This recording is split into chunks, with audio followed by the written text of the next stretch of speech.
Yeah, I thought we started really well with the ball in the power play. They come out hard and we know that, and we took a couple of wickets, but then struggled in that middle phase to take a wicket. And I think looking back after the full game, just pace off was really effective, and we had one spinner, and then our seamers, we probably didn't go to the pace off, and England showed us that that was really successful. And yeah, with the bat in the middle overs, just struggled to find the boundary, and that was the difference in the game. Yeah, just in that middle period, do you feel like as a batting unit you could have been braver? Yeah, and we talk about that as a group, taking the bowler on earlier. And look, I don't think it was a case of not trying. It's just sometimes when there's four out and it's against their spinners, we perhaps had a few limited options out there. But yeah, taking the game on and backing ourselves to hit it through or over the field. And we'll definitely talk about that. We have been talking about that as a group, and it's taking that method from the nets to the middle. It was 160. How did you rate that as a score? Chase was on the higher side. How did you feel? I thought it was probably par on a good uni-oval wicket. I thought there was a stage that we could have kept them to 140 had we taken a few wickets earlier, and there was a stage that I thought they could have got to 170, 180. So yeah, it was probably par, but you know, they've got such a good captain and they're tactically very well drilled, so it's always going to be tough to chase 160. But I thought after the power play we gave ourselves a chance, and like I said, we just couldn't find that boundary, whether that was trying too hard or perhaps not being brave enough, like you said. How much are the games about going towards the World Cup versus trying to win a series? So how much experimenting are we likely to see, or are you just focused on game by game?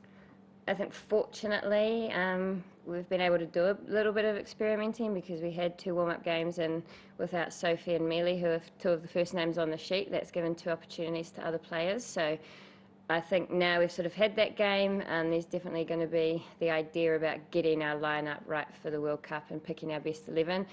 We've obviously got a lot of seamers in our squad, and they get rotated a little bit, and I guess who's performing and if we play the extra spinner or play the extra seamer. So I guess we've kind of got an idea of our squad, and we're going to be able to give opportunities anyway. In hindsight, would Dean have been good out there today? Yeah, in hindsight.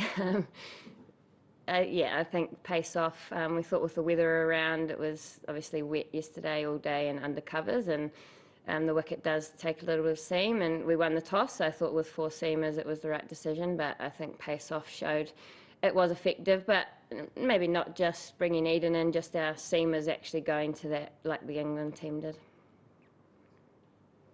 So Suzie, do you think that the momentum of the game could have been changed drastically by a couple of those drop chances in there? And then she mentioned about maybe it would have brought them down to 140, which would have changed the picture. Look, the Tammy Beaumont chance was a tough one, and maybe if we'd taken that in the power play we could have got another one.